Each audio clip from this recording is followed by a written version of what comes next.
Iyenukokomon, wabowe, wabava, wabota, wabere na riri ya yori, bidadebu, kakokakunu wariri aji. Ave baba, avije, nigi diemo diun wotagmo ya fefe, waya laini, walabo, walamogun. De marive aine, akumusa akumenikao. Wabe na ne duzola no kwa meno otinwa Iyenukokomon eke amakone wagmo enwa eke amanakone wagmo enwa. Iyenukokomon, one of Germany, Deutschland, magbavi wakote. Agonge so ni wa mi ya wa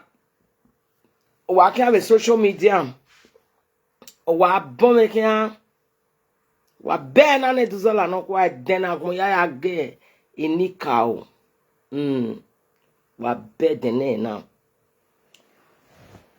a picture ge oteme Princess Adesagnon keke wo tiyon e DJ Iyenukokomon isetiri ogera bi yeyo uda awe ogogo ari enegbe Iyenukokomon otemege Princess Adesagnon kojo iyon ma we ya fe ima oni muema niri ugewe latin da ijobo yan do woriri aje ga wu gbelu bi ipe so a o ijobo yan do isetin ka wo se ojin akan udawe be jogin ore roma are na oteme o Princess Adesagnon èmi ní warun dai la dan we èmi no kin awo tona no ko sa ni je iju e no bio èmi dai la dan aga mi ra re mata inu ugyo owo ti wo nuwedo Ewona fo ewona miekun ni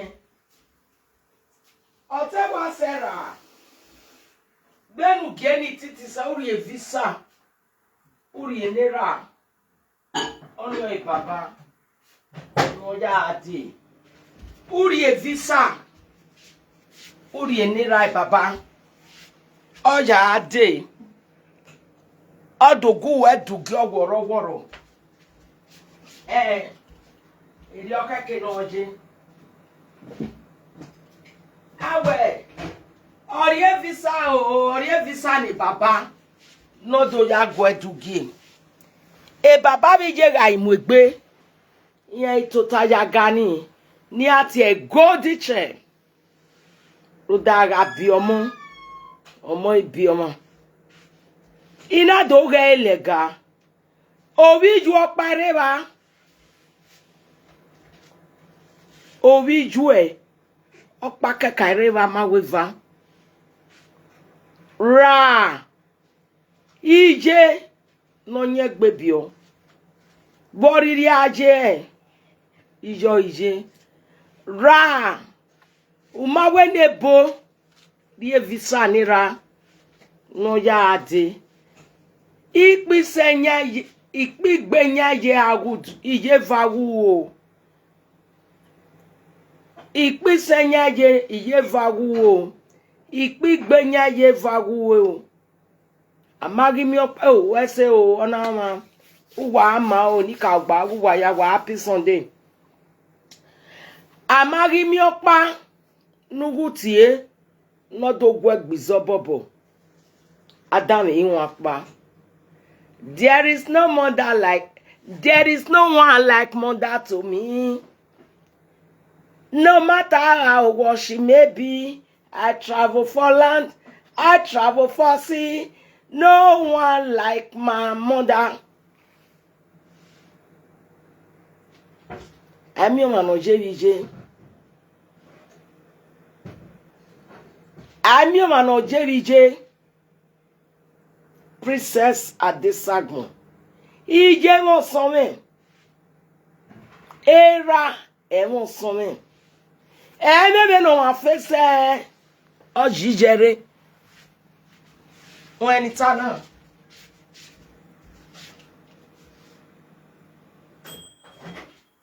Princess Adesagnon. Ebe no afese ojijere.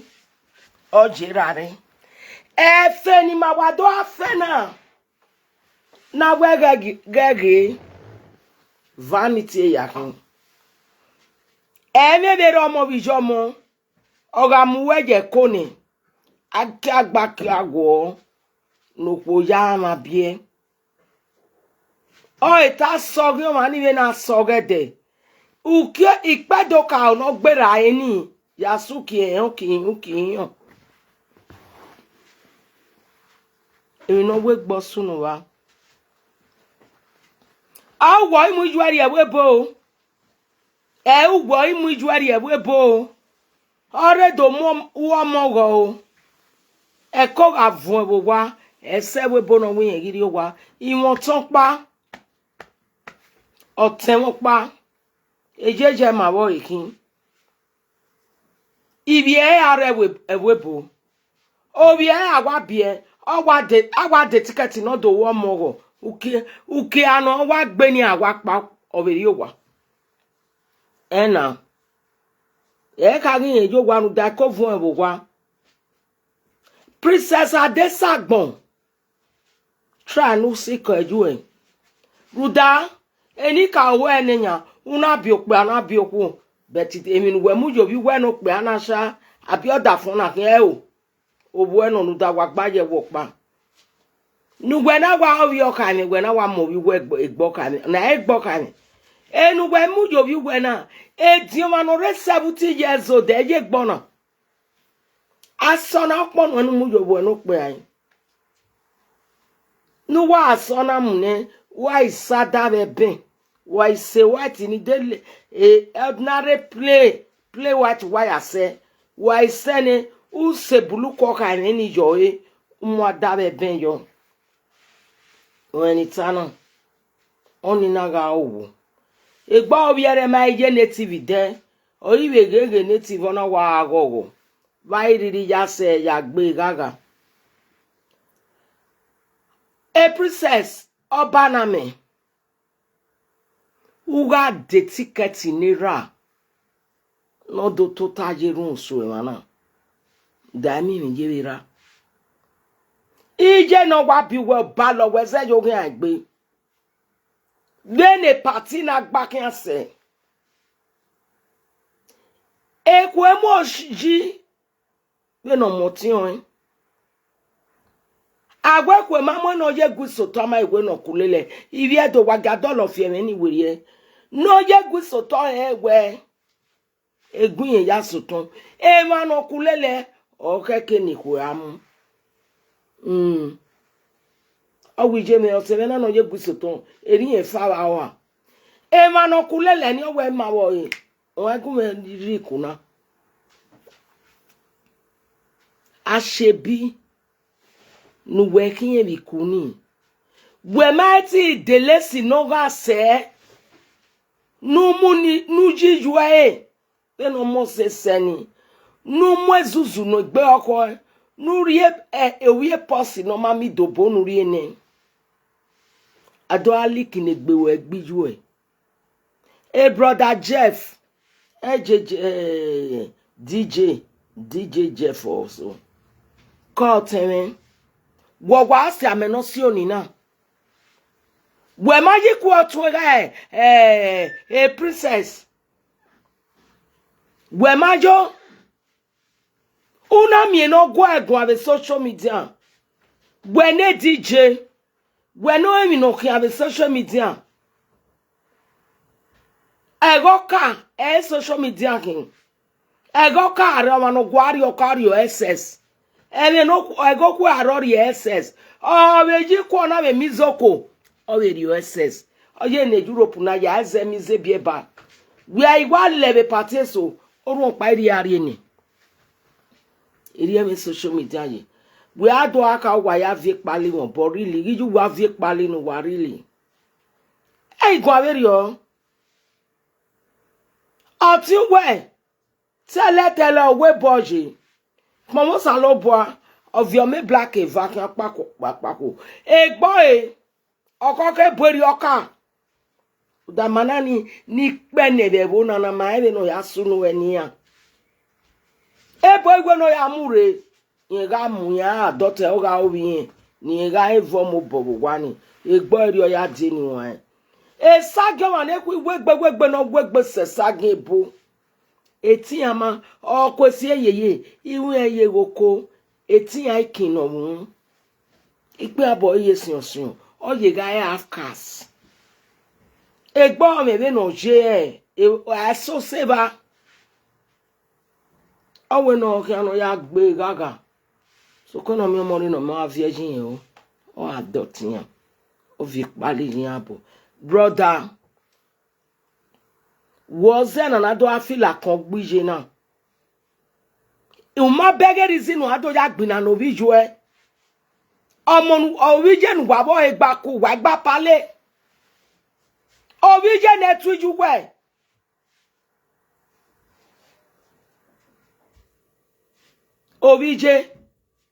origin me etuje me ba bo we ne no origin me o bije mi awe aga do bom ye geti ya bije because e we bona je na wa aguni wan ina atu otele le na poni okpane emi na sunu we 2009/2010 ina atu otele le na poni ina mi o mo bije ina na mu dia ye joint Yana agbina yo popa. Imajo. Yana agbina adi owo tini. We ige mi no mu gbuja un. Ona bo lije to ya fi yoto. Omo dan. Iya mo eri we bo na kana. Sagena akpele lije kan. Agwoga ti ogba le gbe oku wa no. Iwa ina do ala me ije bo ije gaga igbe ya e oni patron o be ni wa be mi e ona o me pali ona adi ebo ma na do gwaligo na adi jemi iya bo bi e isi na no na anwu na vitali iya bo bi e na gbina ana ri egbe ne no lapa bi agbina jina ekia avu ikobo ve kmini go no vanity eri ebo ikuluse omo bi je na agbina jo ina be mi opa e wi jo mo be no iga bayan iyan mo bi e ke Nigeria re e bo mi ona mo bi e ke Nigeria ona ta mo bi e wo bo ko pa no ro dukun ni iga bae eni ka oti ere ma iga ba ka be ke ni ka e bo no ro dukun ni nega muwene bo fi ana wi won ne o ma je na wata me oyewe owo ko pa no ro dukun ni o muli e bo ari wina ni ede no mi owo ye wu ge bo eni ogba ebe ebe no ya mo ke Nigeria re ona mi ebe eriya ni kebo ni re to se unere owo no line ona mi ebe wa dame omenya mabawe Obia ni na ya agwali go kian. Ekeni na emi ekere ona beti obia no di. Obia gisiba yen na aka ge mana yen mudiaji, imana we mudia, yen na agbuna, ogbalegbe na re. Oh, yen na mo obia efie, owe government. Iba ni obia na imo ko bi ona bi enigbo. Na they bunny because mwega agwana o iya we a princess cause as Adesagnon we enira no na iga stay ne pani ye ke no na afilu sana gbabi je igbin egi jo wa cause obi ara ka on ni ewe bone na o we were gbe mi no mi ro were gbe bi ari we baby ni baby no ye ga bu na bi manu o ka on ni ewe bone onale aguge gbopa ya wo bi na afilu sana ire ba iri atai be media egba ekeni na afilu sana nya bo pa no rigo no na yan ga gbina jama en cause my mi nuki ogi ju eba imai mi nuki ogi ju eba uda ije there is no one like mother to me. No matter how what she may be, I travel for land, I travel for sea. No one like my mother. Wa begging one is so now. Waya wese. Enu waya agimi na. I mean, omanoje bije. Ije me o e. Ataje me. Ije me o e. O ame gagbe me. Ije me o e. Igabu ije me. Ije me o e. Akagba kawo. Ije me o e. No ko jama bia o. Udami o princess. Udami o. Rere buijwere. Buijwa ijo ije. A godmother say. A godmother. A godmother. A godmother pokwa keme ona mi me. Ba mi we. E moma enwa. Emi ni bije me ume dami. Use. Usona pokwa keme ona mu.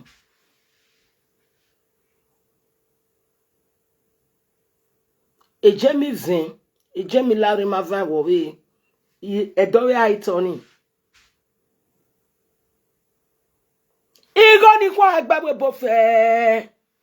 Ona bank eme. First bank. Eniwe ya ki account ni ka adie webu. Ega ni igwe no ya mu igo meme. Ogwogwa ni emu ogwogo lo le passbook. Ega ni Samuel gage. Ona bank manager. Era me iseba. Ogwe no ko na idoyari no do ya mu igo egi ban. That igo ni meriere. Cause again yari go no bari no one we no marry a bank. Na paying direct now. Na je be mogi ame miri apai. Ni ka no gi ma ya ma. Ije me ka wari go no ri ya fu. Ona bo wa ke ona mu. Ona tebe damage mani emi be yari owa. Unwe ke ima.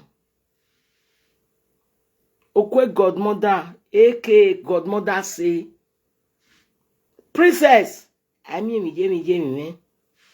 Bourgeois, I mean your pano mo iwije. Ni je ya me ja le ko. Well, brother JJ Jeff was your kono rotona. Na ina vie piche baba vie piche je vie piche wo ya ladze. We ga go princess igwan. That's why I call it colano in me. I call it colano in me. Then when I meet Diana, Ura be your talking area, young boy. When I got threatening no man, the social media now. A social media now, you go lack ba. No more get police on winning. Oh. Egba wa ye police mo wa. Oh wa ebiga do. Awon gba wa ye police USAJ wa ya wese. Wa wese kabo. Egba wa ye police mo wa. Awon gba do ye police mu. Ojo igo fun obo. Ye telele police la moto. Egba 500 100,000 we ye police mo. Ogwe 1 million e police obo. Oh we are police we are what am power no ye police mo wa. Oh your body too hot. I beg get out. Your body too hot. Jeff was here a DJ near ya fiame was your corner rotona. What dog na no twin? Net which way? A class of power boy here. At princess. No why ya genuine when ya who jack a web be way. Wa mi yeso obvious when latia. Obiega we mioja. Ogu kwon yin igbo emu. Emi nu ye eri obu ega be we. But my lovely sister, my lovely daughter princess. But eru no wegbe ba ero. Eri obeje ni Roma. Uri ba ani jwe. Awu yen gbe yen mu. Awu nu akin awu menu je ka we bie. O mana we eje do we. Omo nuju we bie mana we eje do we. Avie. Money gbijiyan. A blessing kabo wa no niyan. Awe no nya pa ati pa so me no manya ya e. Ezera kun lu won ma me gbo ma ne bi o. We ya ye to we wa yin se daju we. Orun opa ila dado afila kan gbiju we social media. Ero bueno wa ya vie passport in obo. Princess in a passport wo ya wo webo. No like here no like London no like Netherlands. Here we bog baro. That's why be let me vanish. Egba akoko bori oka wa po. Owe ya ku. Wo amure yen amu abie we webo na. No ma gwo degbe. No iso ikunu keka so. Be that dog gbegbe. Wo agukin orijuwe. Where you a party, then a party na carry say. I should be no reba. Better 300 people. I feel about 200. Eru. A boy you welcome. Working good. If you want a gold, you want a silver. Or if you are a can. If you wear. If you are a pillar. Magio wadi. Dai ezika mogwe amagwe esonorigbe wewa reninya wa akiomane o ana egijo is supreme ijeme my own mother ijo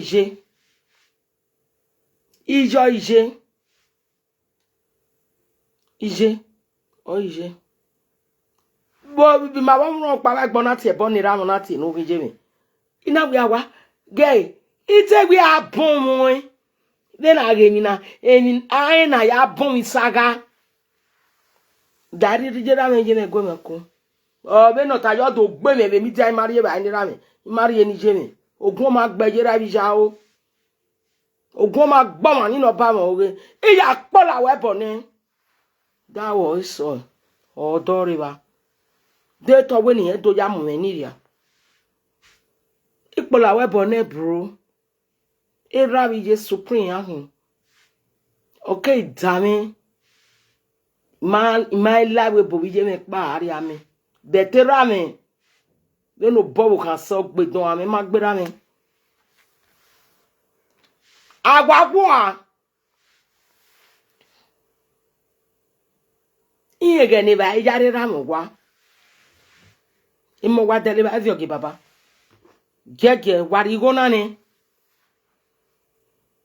Ogele so e ka me mi noje. Ami wa ni mi ruo. Iranu ro ami je ruo amai wo managu.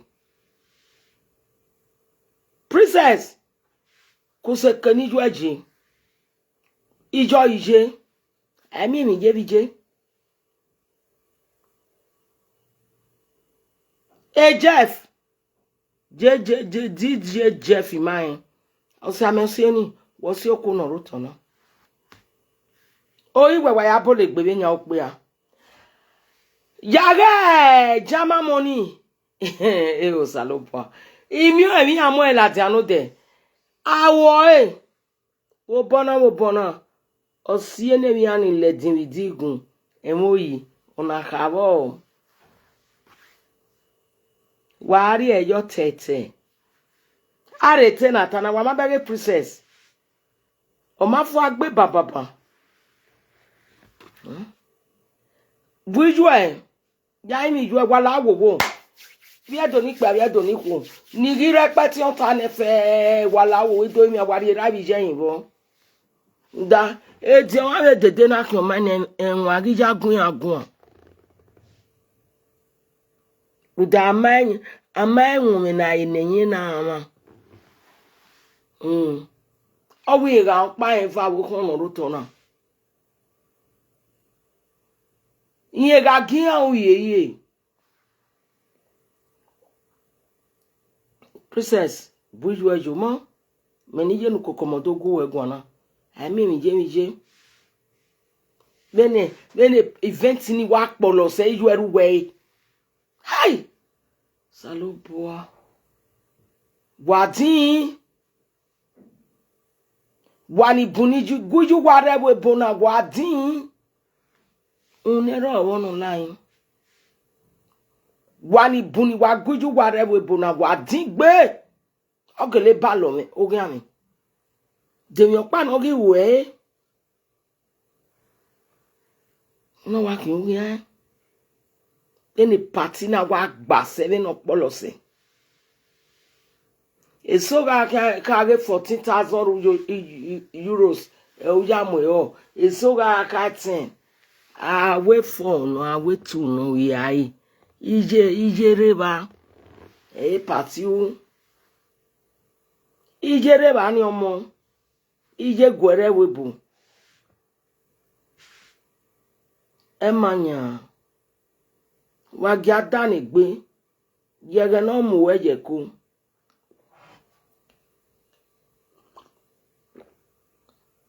Awuka mekeka na eka wa gbe ninu. Won mo ke apin ede. You know kwa ni kini je unomu. Obio amemala wewe. Asiwo bola din obo we makokon we makokon. Di pon we ni ka ya gwa leju. Ya digwe. Ya imi ju emo. My late. When ogwere we bona. Nuwe birthday ne. Awa yu we birthday nana. Ogo no ga ro we gbe. Ekenu riri la. Ma be gbe mi ri o. Aduma umale rie visa ne rano jade. Era vi yu eje wo pa yan yerun oso e. Emi logo aga lo. Ya gwa liju e mo. Udaijo mo ya lerun no mo. Owe be nu mo we ri owe awe. Obu e mana we je we o ga we. We ma ye getin ga afia den we party na. Bet unwe. Iye mo so mo. E party nu waya.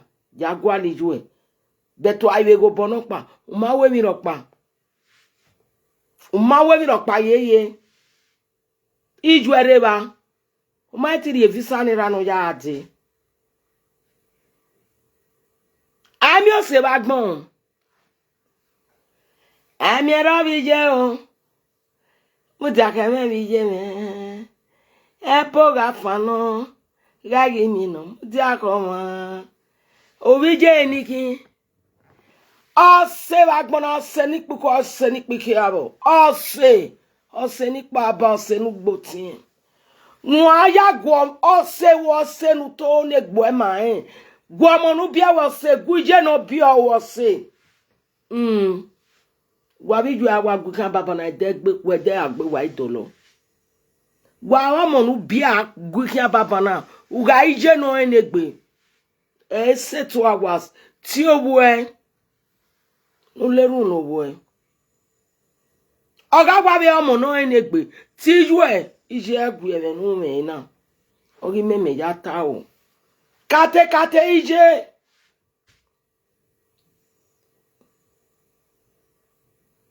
Ije princess. When we robo ko when robo mo we robije. Ije wo tu gawe ke no moje. Udani ka no gije ari ame. E mo na ri mo ke gbo we. O mo na ri so ma su la pa. E no ri uje jo bo we ko. Zebe tenu ya yen gbe bi o. Ami mi je wa mo. Uga jo bi ere wo mo. Emi ete on kiekie. Osie no saloboa okon dudu ke apa ma ori ole apa ma pa ye nika o. E me ni Iyenukokomon na ya lerun. No ma ebie. No bie. No go ja no ni no mo bie. O pa no ma ene ko mo. Ne kwa ene ko mo. No go je no o ja no mo bie. O wo no ma ebie.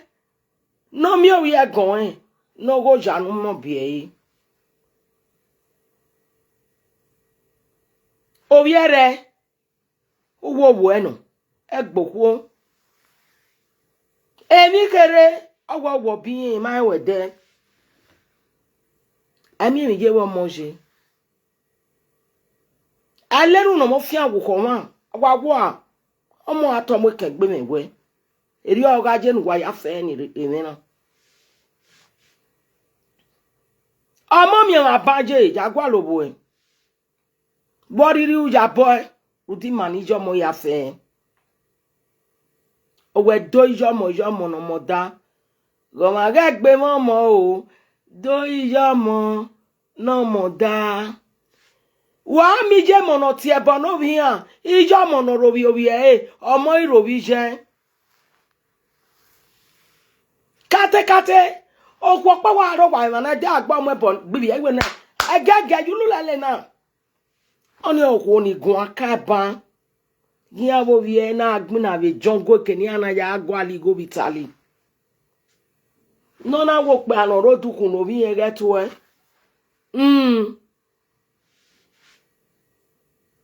O mi o ye beba. E da agbo omo e bogbo gin wie. Aju e na bo gwa mi agwagwo a. Iyenukokomon kin. Eri tie e ma we mi no bi yen na. E ma ta mo nwe yegun we bi abi owo bian. Oh damn it, we no die bam away. Zebe ni county. We no we ma we gwa lo we ni je. We be ja gwa lo e. A titi e bo me yo na. Wo ati enye gbe bi oni. Ulu nya lo yo nu ni. Ukoka ni. Oki oge na pe gani. Oki omo na we ni ewebo. Princess. Boriri we je jalekwe. La gogo je menije. Ije princess. Aboka Adesagnon chief Adesagnon. Emi no riri we ya boy. La gogo je. Me no robona. Iri robona. Ya boy ami ne ja ya bomo. Udayon ka mi we ban we do keke.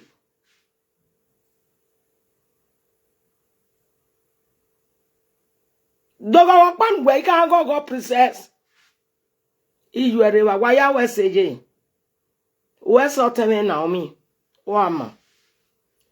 Dogo go panu ka gogo. De ba panu ae. Iyue gwere bo e tori Nigeria. No la we gbe. We gbe party na ori we so to iyuere wa e ko monobunia mi je gbare wo na e je so mo sore o so to bi adom ya re abun wala wa e ko e na kamanya ano biedo wa mi ke ni ibi yo ba na gbina binya o ibi ahunchi ibi afema ibi esa papa Irieka. Iri chekiri. Why me gbona? Wagi ma fi werie. Iri akoko edo. Wagi ma fi werie. Wagi ma fi werie. Wagi ma ya von erun. Unero wala. Eya mo egbe se ba derion. Unero wala. Majority no reba nya single mother. Nuwana ma wajuku. Eso we adukmon. 120. Iya la nenemi 5 or 700. Eso we awona. Be na ku emi. Kigo na sukmo ke na ya adikwa de ikwe princess o iri 800 euro. Ogbere 1.something million. Why wari 300 develop no wari gie. Na ya filup mogbuwa. Weta ga filup mogbuwa. Eni emi eteme. Sa abo agun yo we me akin. First to start with etifian yagbe. Beni me na on ri abijere good condition me like uni. O si palo wi yen ko ni o se wo bu yen ri e ba son. Ija mo no bi omo re ba. Beni je na wa gwero ewebu. Me aye gbe kuni ari ba kokon mi. O da ija mo kin. Waga kwari 200. O wa ti e wi je me ya tere iwa busy imada shebi. Nena shebi 120. Egbo ego nu aya sebe we bumana ori 60 euro 180. We gwagwale 150 dey envelope send again. O value eso we no do we na ga feel mo gbe webu. O ile no ro wa te bun obo no na ma me wa gbon. Igogo amari ebun obo. Wage. No respect. Ana do agbelu ubije ma o. Buwiku. Betty Juana Reba, princess. Why go away no wegbe? A spirit you wear, or you wedding. Where you did not voice. I have belu bije ma yak na wiku. E patinesu. Ina we party era me na gun. Oh, you pa no mame my lovely daughter. Nu gebe ne sujangu na e. She's my lovely daughter.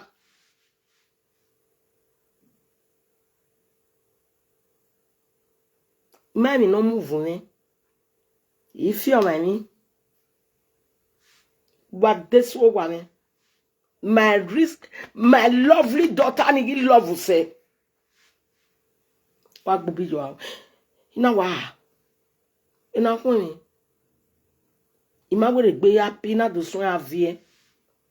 Ama iwo kpia uwe buni uwo we me kana ama igwe we that big all eso na do agwe me 100 euro de nana ajo we po le dollar iju areba my daughter esunu a spirit of your mother o waragbon o wa protected party ninu e. You know, by soon. Nena reva ni we do dena voice. Wa we party you wherever you gwero o e woni. E wa we na wa mo gbegboto. No pa na wa do attracti no pe ave no je. Ogbogoja o. Na wa do attracti no pe a. When I get social media ra kan yo ton. E sagare oje nu obomi sama wagimaya wa weni JJ DJ you be you processing obo why I thought digwaji ju akara my late why in is supreme under o ko ene right process omwere eyin omwe process re yi. For a mother and daughter, I say prestige. eri wa mi seve me ni tave tenena o waya manika gba ori maya fefe waya happy Sunday ave mi gbedowe meno Iyenukokomon eke amakone wa gba won wa kan ze pe wa kin wi